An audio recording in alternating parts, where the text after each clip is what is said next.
C'est un mystère que l'on retrouve partout dans le monde, du Mexique à la Chine en passant par l'Égypte et l'Assyrie.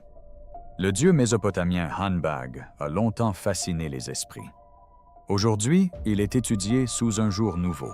Les premières analyses de ses sculptures et les aperçus de ses secrets révèlent des motifs qui semblent impossibles. Érudits et rêveurs sont captivés, se demandant si ces symboles recèlent une sagesse ancestrale, des rituels cachés ou des mystères qui demeurent insondables. C'est un moment où le monde se replonge dans l'histoire et lève le voile sur les mystères des anciens. Rejoignez-nous pour découvrir la vérité sur le sac mésopotamien.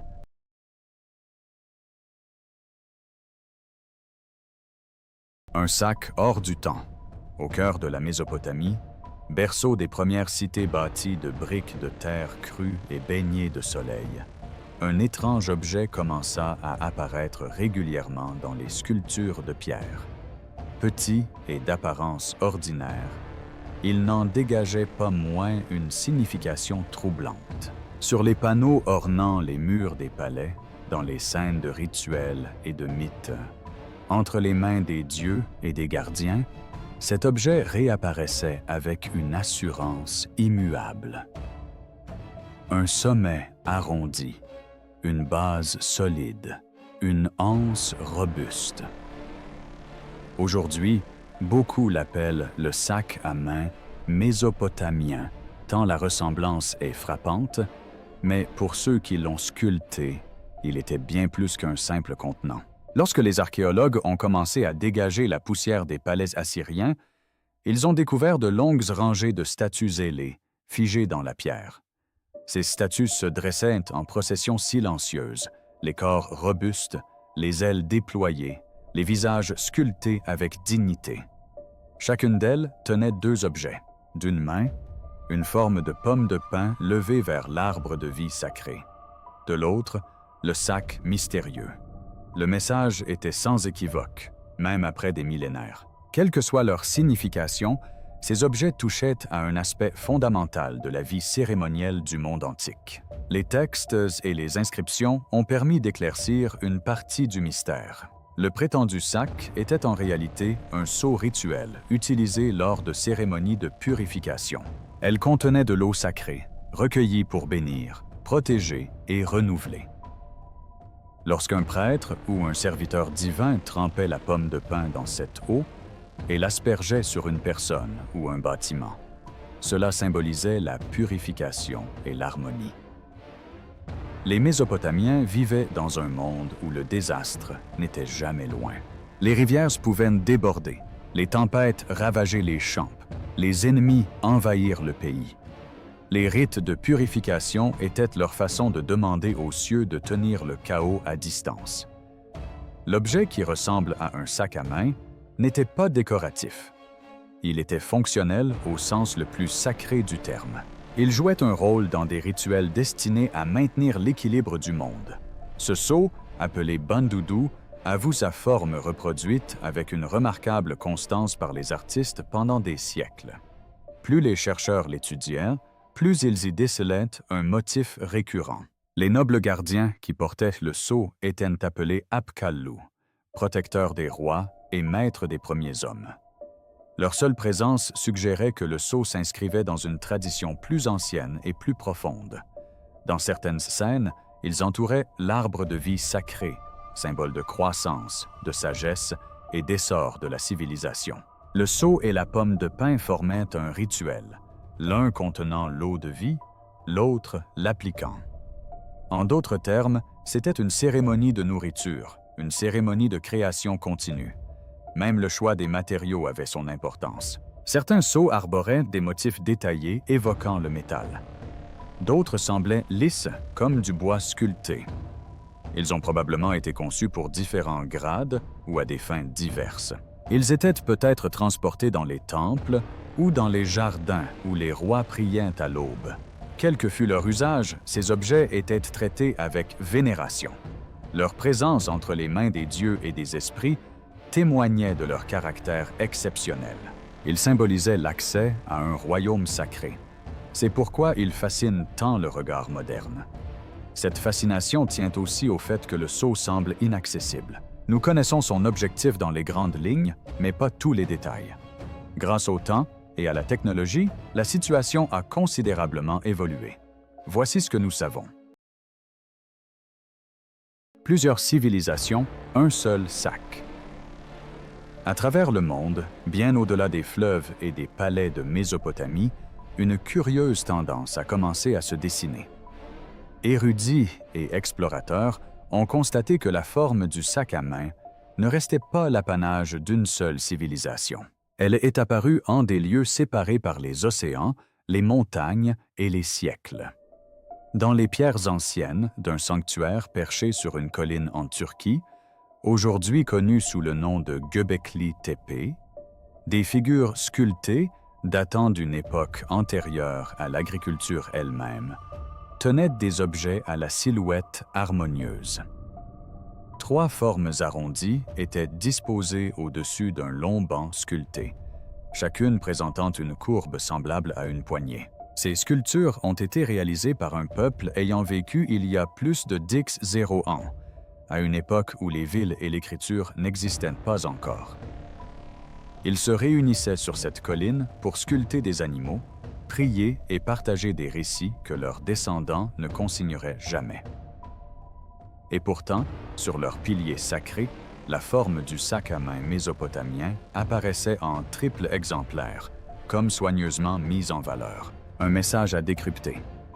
Voyager à travers le monde, jungle et vallée. Et un autre écho se fait entendre. Dans des gravures de la civilisation Olmec, en Mésoamérique, un être céleste tient un objet au sommet incurvé et à la base robuste. Elle rappelle la silhouette que l'on retrouve en Mésopotamie et à Göbekli Tepe. Le monde Olmec s'est épanoui à une époque totalement différente, sur un continent lointain. Leurs dieux, leurs mythes et leurs paysages étaient différents.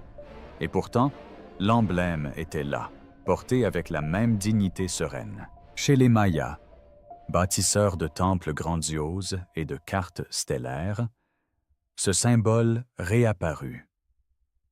Entre les mains de leur divinité, il acquit des significations liées à la vie, au souffle et à l'ordre cosmique. Une fois encore, une figure divine tenait un petit récipient au sommet incurvé. Le même rythme visuel se répétait sur des milliers de kilomètres.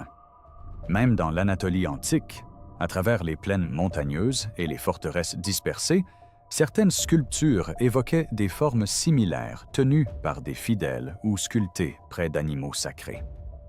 Les peuples qui ont réalisé ces œuvres ne parlaient ni les langues des Assyriens, ni celles des Olmecs. Ils vivaient dans des cultures au rythme de vie radicalement différent. Et pourtant, cette forme est apparue comme guidée par un instinct universel et discret. C'est dans cet écho visuel récurrent que le mystère s'épaissit. Comment une forme si simple peut-elle revêtir une telle importance dans des civilisations qui ne se sont jamais rencontrées? Ces sociétés ne pratiquaient pas le commerce, ne partageaient pas leurs récits, n'échangeaient ni artisans ni prêtres. Ils vivaient séparés par des océans, sans carte, sans alphabet, sans dieu commun. Et pourtant, une même forme a émergé. C'est là que les historiens s'arrêtent, non pas pour se lancer dans des théories farfelues, mais parce que la similitude est indéniablement frappante. Cela nous oblige à approfondir notre réflexion. Cela nous invite à nous interroger sur la manière dont les humains créent des symboles, dont les formes acquièrent du sens dans la vie rituelle et dont les cultures résolvent parfois des énigmes symboliques de façon étonnamment similaire. Certains pensent que la réponse réside dans la nature des religions primitives, où l'humanité était constamment en quête de divinité. D'autres pensent que sa fonction est plus importante compte tenu de la place qu'elle occupe dans les sculptures. La présence de cette forme de sac à main dans des cultures si éloignées inscrit l'histoire de la Mésopotamie dans le monde entier. Elle transforme un outil ancien en un murmure universel. Elle transforme un simple sceau en un symbole qui refuse de rester figé. et elle ouvre la porte à l'un des débats les plus fascinants dans l'étude des civilisations anciennes.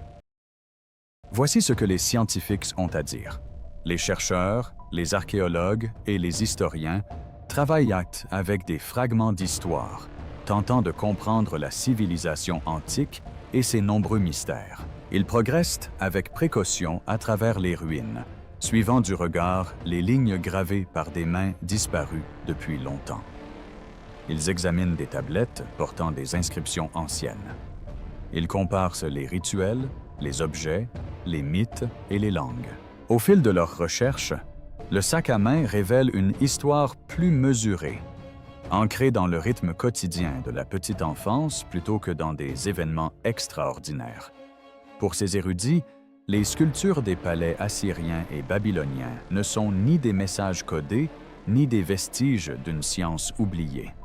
Ce sont les témoignages de rituels puissants, accomplis pour maintenir l'ordre cosmique. Le sac apparaît fréquemment, car il était essentiel à ces rituels. Il contenait de l'eau bénite servant à bénir les rois, les temples et même les récoltes. On croyait que l'aspersion de cette eau permettait de chasser les dangers spirituels. Ce rituel s'appelait purification. Il n'avait rien de spectaculaire. Il n'avait rien de mystérieux pour ceux qui le pratiquaient. C'était tout simplement nécessaire. L'objet transporté par les gardiens ailés était un objet réel, mentionné dans des textes anciens. Des tablettes de pierre décrivent des récipients utilisés par les prêtres pour purifier les lieux sacrés. Certaines tablettes mentionnent même les ingrédients utilisés pour la purification. Des mélanges d'eau contenant des plantes aromatiques, des résines et de l'eau riche en minéraux provenant de certaines rivières. Lorsque les gravures représentent une pomme de pin dans une main et un seau dans l'autre, les chercheurs y voient un ensemble d'outils rituels et non une technologie inconnue. Dans cette perspective, bien que cela soit possible, le sac n'a rien à voir avec des sources d'énergie, des dispositifs énergétiques ou un savoir occulte. C'est un réceptacle, un contenant, un seau sacré façonné pour des raisons pratiques et rituelles. Il lui fallait une poignée incurvée pour qu'un prêtre ou une figure protectrice puisse le porter aisément. Il lui fallait une large ouverture pour que la louche à pomme de pin puisse y entrer. Sa forme répondait à ce besoin. Les archéologues soulignent également que la constance de cette forme n'a rien de mystérieux. Les objets rituels conservent souvent la même forme pendant des siècles, car celle-ci devient symbolique. De nombreuses religions à travers le temps, l'apparence des outils sacrés est préservée presque à l'identique, car la tradition y est profondément ancrée. Une fois qu'une communauté a décrété qu'une forme particulière est sacrée, elle demeure inchangée. Le sceau jouait ce rôle en Mésopotamie. Sa forme n'avait rien de magique. Elle faisait simplement partie de l'identité rituelle. Un autre détail que les chercheurs reconnus soulignent, c'est le contexte dans lequel l'objet apparaît. Il n'apparaît jamais dans des scènes de la vie quotidienne. Il apparaît dans des moments liés au temple, aux dieux et aux cérémonies royales. C'est important car les outils et les sculptures sont presque toujours liés à leur contexte.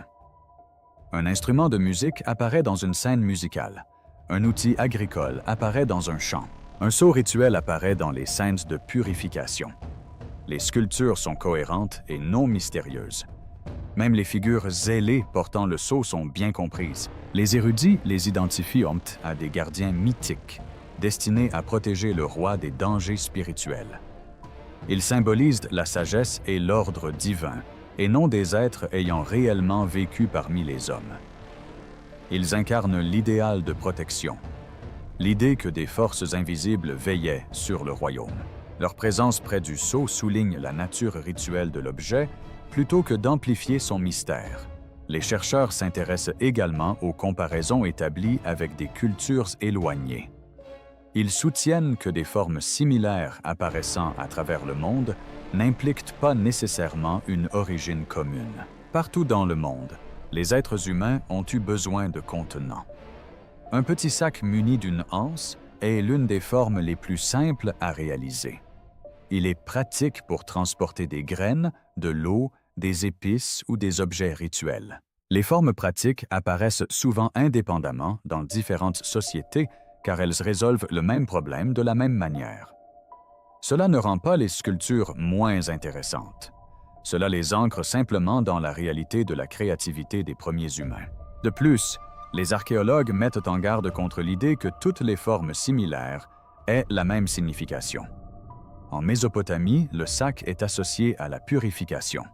À Göbekli Tepe, il pourrait avoir une signification symbolique ou cosmique. En Mésoamérique, cela pourrait être lié au mythe de la création. Des formes similaires n'impliquent pas nécessairement des histoires partagées. Les humains attribuent souvent des significations différentes à des formes similaires. Les chercheurs modernes soulignent également que l'absence d'écriture laisse place à la spéculation. Mais la spéculation ne constitue pas une preuve. Faute de tablettes écrites expliquant les gravures de Göbekli Tepe ou le symbole Olmec, les chercheurs s'abstiennent d'établir des liens directs entre les civilisations. Ils considèrent les similitudes comme intéressantes, mais non concluantes. Dans le monde savant, le mystère de ce sac n'est donc pas le signe de civilisations disparues ou de secrets ancestraux. Il nous rappelle que l'humanité a toujours cherché à se connecter à l'invisible. Partout dans le monde, les peuples ont fabriqué des outils pour transporter des substances sacrées, des outils devenus symboles, des symboles qui ont survécu aux rituels eux-mêmes. Pour les chercheurs, le véritable émerveillement ne réside pas dans le partage d'informations entre ces civilisations par-delà les océans, mais dans la manière dont des êtres humains, vivant dans des lieux si différents, ont répondu aux mêmes questions existentielles de façon visuellement similaire. C'est là le lien profond qui unit notre espèce. Non pas une technologie partagée ou des contacts oubliés, mais une imagination partagée. Ne partez nulle part. Des hommes d'un autre monde. Pendant de nombreuses années, un petit groupe de penseurs alternatifs, déterminés à faire la différence, a observé comment les historiens traditionnels protégeaient leur version du passé par des règles strictes et des frontières rigides. Ces penseurs estimaient que trop de mystères avaient été occultés par des explications simplistes, comme si le passé était un musée figé. Ils avaient le sentiment qu'un accord tacite interdisait toute approche non conventionnelle, et leur patience commença à s'effriter. Dans ce climat de frustration grandissante, la voix d'Erich von Däniken se fit entendre, étrange et inoubliable.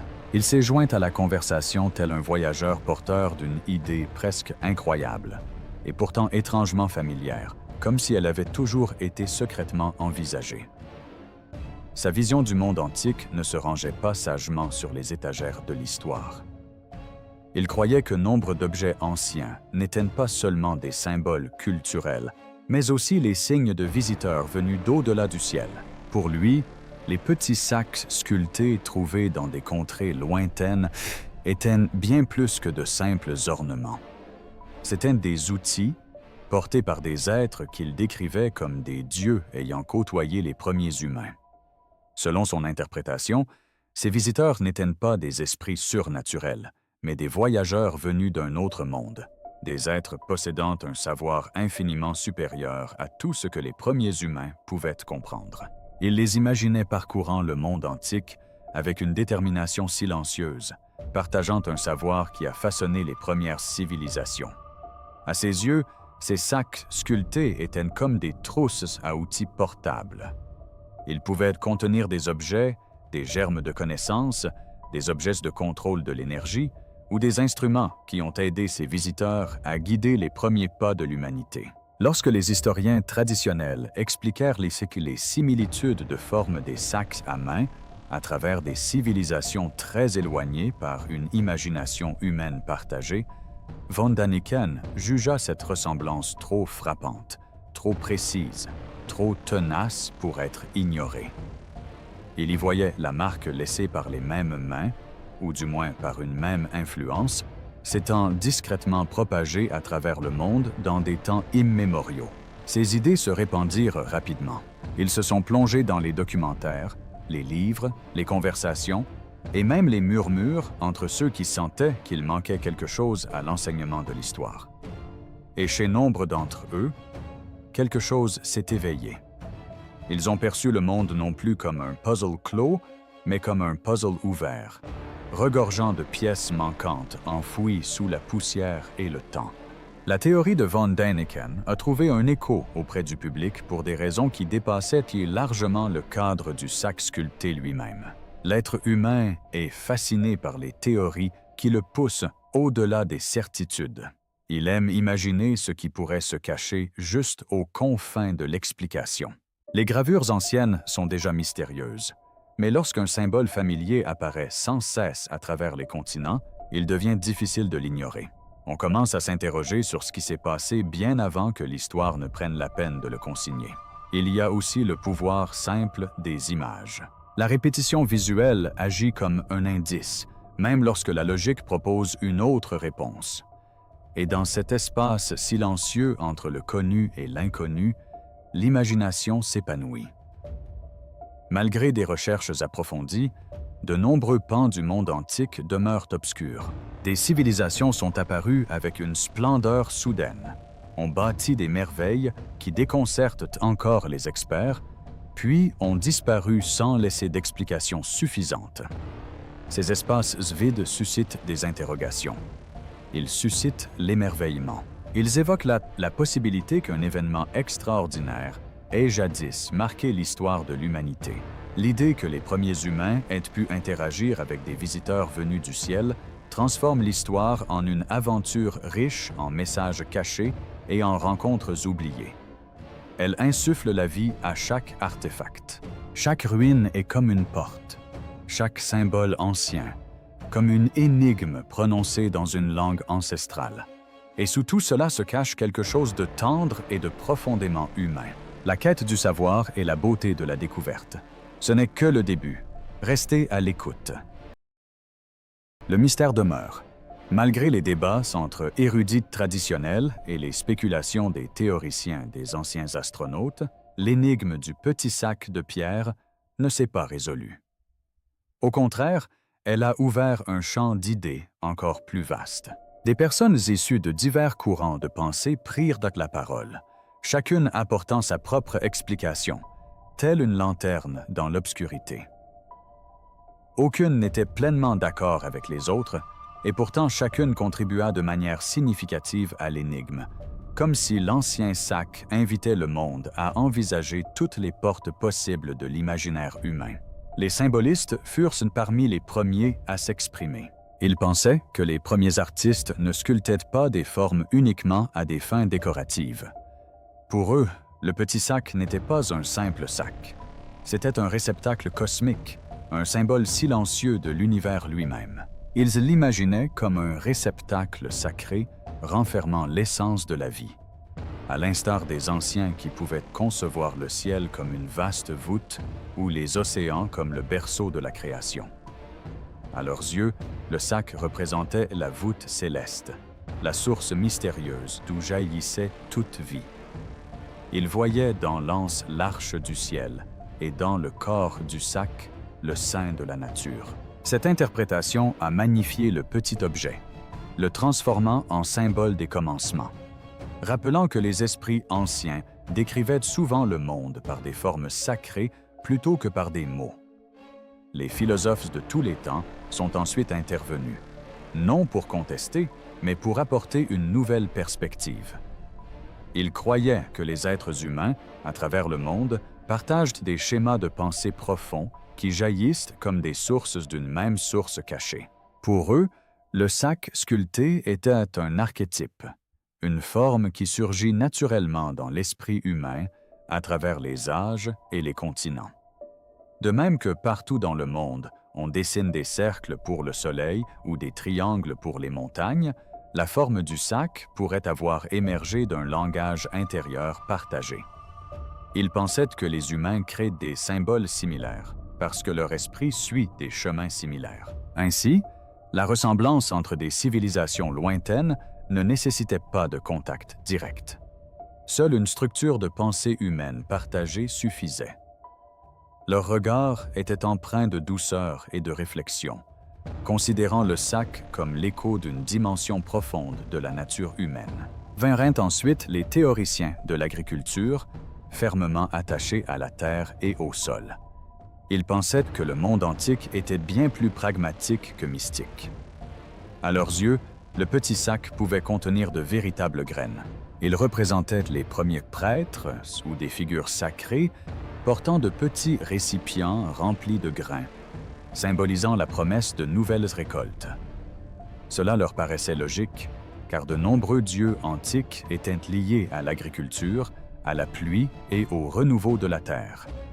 Les graines étaient des miracles en soi, de minuscules objets dormant dans le sol jusqu'à leur éclosion en forêt et en nourriture. Selon eux, le sac pouvait symboliser ce pouvoir, reliant les dieux aux premiers agriculteurs. Au lieu de mystères cosmiques, ils y voyaient une vérité simple. Les gens vénéraient ce qui les maintenait en vie, et à cette époque, rien n'était plus précieux que les semences. Les anthropologues ont abordé la question avec prudence, étudiant le sac non comme un objet magique, mais comme un élément de la culture humaine. Ils pensaient que sa forme symbolisait le statut social ou l'autorité plutôt qu'un simple outil partagé à travers les continents. À leurs yeux, le sac révélait le rôle de celui ou celle qui le portait. De nombreuses sociétés anciennes utilisaient des récipients spéciaux pour conserver des poudres sacrées, des parfums ou de petits objets rituels. Il ne s'agissait pas d'objets ordinaires portés au quotidien. Il désignait une personne comme gardienne de la tradition. Ainsi, même si le sac est apparu dans différentes civilisations, cela n'a pas prouvé une origine commune. Cela a seulement démontré que de nombreuses cultures accordaient une grande importance au transport d'objets sacrés. Leur vision était sereine, pragmatique et ancrée dans le comportement humain, plutôt que dans un grand drame cosmique. Il y avait ensuite les théoriciens de la psychologie qui, plutôt que d'observer le monde extérieur, privilégiaient une approche interne. Ils pensaient que la forme répétitive du sac n'était ni un message de Dieu ancien, ni un indice de civilisation oubliée, mais le reflet du fonctionnement du cerveau humain. L'être humain recherche naturellement des schémas. Ils perçoivent des formes familières dans les nuages et une signification dans les symboles répétés. Pour ces penseurs, le sac faisait partie d'une structure cognitive partagée, d'une manière courante dont l'esprit organise l'information visuelle. Lorsque les premiers artistes voulaient représenter qu'une personne tenait quelque chose d'important, ils utilisaient des formes géométriques simples.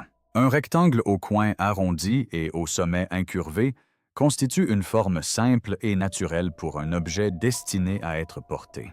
Ainsi, la similitude observée à travers les continents n'était pas le signe de liens secrets, mais plutôt celui d'habitudes mentales partagées, aussi naturelles que la façon dont les enfants dessinent des visages souriants avec deux yeux et une bouche dessinée d'un trait courbe. Au milieu de toutes ces explications, le sac demeurait immobile comme une pierre, immuable, tandis que chacun y apportait son savoir, ses espoirs et sa façon de penser. Il devint un miroir reflétant toutes les approches humaines pour comprendre le passé. Certains y voyaient le cosmos. Certains y ont vu l'esprit humain. D'autres, l'essor de l'agriculture et la nécessité de survivre. D'autres encore, des rituels et une autorité. Chaque école de pensée a tissé son propre récit. Et ensemble, elles ont empli le silence antique de 1000 voix. Et tandis que ces voix s'élevaient et se mêlaient, elles ont révélé une douceur et une beauté infinies. Le monde antique parle encore, non pas à travers une interprétation unique, mais à travers une multitude. Le petit sac de pierre, porté par des figures oubliées du temps, continue de voyager à travers l'imaginaire humain, s'enrichissant de nouvelles significations à chaque génération, prouvant qu'il n'est pas endormi. Il est vivant, attendant que nous l'écoutions. Continuons d'observer. L'histoire du sac. Après avoir retracé l'histoire de cet objet à travers le temps, les continents et les théories, il apparaît clairement que le sac à main mésopotamien, malgré son mystère et son attrait, est profondément ancré dans le quotidien des peuples qui l'ont façonné. Malgré des siècles de spéculation, rien ne prouve qu'il ait exercé un pouvoir au-delà des murs des temples ou des rituels accomplis par les prêtres. Les archéologues et les historiens qui ont étudié le monde antique avec minutie identifient cet objet, presque sans hésitation, comme un sceau de purification rituelle. Connu à l'époque sous le nom de bandoudou, ce récipient contenait de l'eau sacrée servant à purifier les temples, les rois et les lieux saints. L'aspersion de cette eau était un acte délibéré, un lien entre l'humain et le divin, et un moyen pour les hommes de maintenir l'ordre dans un monde qui paraissait fragile et imprévisible. Chaque ligne sculptée dans la pierre, chaque représentation minutieuse d'un gardien ailé tenant le sceau, témoigne de l'importance du rituel dans la vie spirituelle de la Mésopotamie ancienne. Dans son contexte culturel d'origine, le sac à main n'a rien de mystérieux ni d'étranger. Il est ordinaire, en ce sens qu'il s'inscrit dans une tradition bien définie. Sa forme répondait à un besoin, une fonction que ses utilisateurs comprenaient parfaitement. Ce motif se retrouvait gravé non par fantaisie, mais parce que sa forme s'était intégrée au vocabulaire sacré. La forme, l'anse, la courbe et les proportions, tous ces détails étaient à la fois pratiques et symboliques. Un prêtre tenant un sceau n'avait pas besoin de mots pour en expliquer la signification. Tous ceux qui avaient assisté au rituel en comprenaient la signification. Au fil des siècles, la répétition de ces images a renforcé leur rôle et les a ancrées dans la mémoire collective. Pourtant, lorsque le regard moderne les découvre, elles se transforment. Séparée de son contexte d'origine et placée aux côtés de formes similaires découvertes dans d'autres civilisations, elle acquiert soudain un aspect mystérieux, voire extraordinaire. Les sculptures de Göbekli Tepe, du monde olmèque, maya et anatolien, présentent des formes qui rappellent le sac mésopotamien, suscitant émerveillement et spéculation. L'esprit humain, habitué à rechercher des schémas et des récits, privilégie les explications impliquant des contacts transocéaniques, un savoir partagé perdu à jamais, ou même l'intervention d'êtres venus d'ailleurs. Le sac à main mésopotamien, petit et finement sculpté, devient le support sur lequel la curiosité moderne projette sa fascination pour l'inconnu. Une étude approfondie et un raisonnement rigoureux nous ramènent à des explications plus simples et plus plausibles. L'apparition récurrente de formes similaires dans différentes civilisations s'explique le plus convaincant par une symbolique convergente. Partout dans le monde, les sociétés humaines font face à des défis, des désirs et des pratiques sacrées similaires. Elles ont besoin de récipients pour les offrandes, de contenants pour les substances rituelles et de moyens de communiquer visuellement l'autorité ou le caractère sacré. Un petit récipient muni d'une anse incurvée constitue une solution intuitive.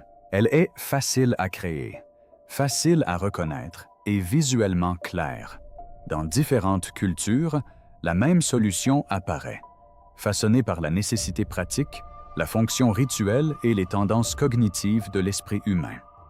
La répétition d'une forme n'implique ni contact, ni origine commune. Cela démontre plutôt l'universalité de la pensée humaine, la façon dont des circonstances similaires mènent souvent à des idées similaires.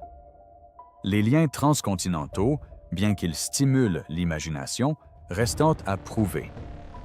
Il n'existe aucune preuve fiable que des civilisations anciennes aussi éloignées que la Mésopotamie, la Mésoamérique ou l'Anatolie aient partagé des connaissances par le biais de voyages ou d'échanges commerciaux qui expliqueraient ces similitudes. De même, l'idée que des êtres extraterrestres aient utilisé ces objets comme outils ou dispositifs aussi séduisantes et spectaculaires soient-elles ne repose sur aucun fondement archéologique. Aucun matériau, texte ou artefact n'atteste directement d'une telle présence. Ces théories comblent le goût humain pour le mystère, mais elles demeurent des récits et non des faits avérés. Alors, que pouvons-nous affirmer avec certitude? Le sac à main mésopotamien n'est extraordinaire que lorsqu'on le regarde avec un regard moderne. Dans son monde d'origine, il était ordinaire, fonctionnel et chargé de sens au sein des rituels d'une civilisation profondément spirituelle. Son design, reproduit au fil des siècles, servait à la fois de symbole et d'outil, incarnant des notions de purification, d'ordre et de responsabilité sacrée. Son importance découlait de son usage et du contexte dans lequel elle était placée. Sa forme résonnait, non pas parce qu'elle recelait des secrets extraterrestres cachés, mais parce qu'elle communiquait une signification que les gens comprenaient intuitivement, visuellement et rituellement. Parallèlement, ces échos à travers d'autres civilisations nous rappellent une vérité remarquable sur l'humanité. Séparés par la géographie et l'histoire, les êtres humains peuvent concevoir indépendamment des formes, des symboles et des idées d'une étonnante similitude. Nous partageons des structures cognitives, des instincts esthétiques et des besoins rituels qui façonnent notre manière de créer. Le petit sac à main mésopotamien, reproduit et réinterprété dans des contrées lointaines, témoigne de l'universalité de l'imagination humaine et de la quête incessante d'ordre, de sens et de lien, à la fois ordinaire et extraordinaire, tangible et symbolique. Le sac à main nous rappelle que même les formes les plus simples peuvent receler des strates d'histoire, de culture et de pensée bien au-delà de leur apparence physique. En fin de compte, la conclusion la plus objective est d'une simplicité désarmante.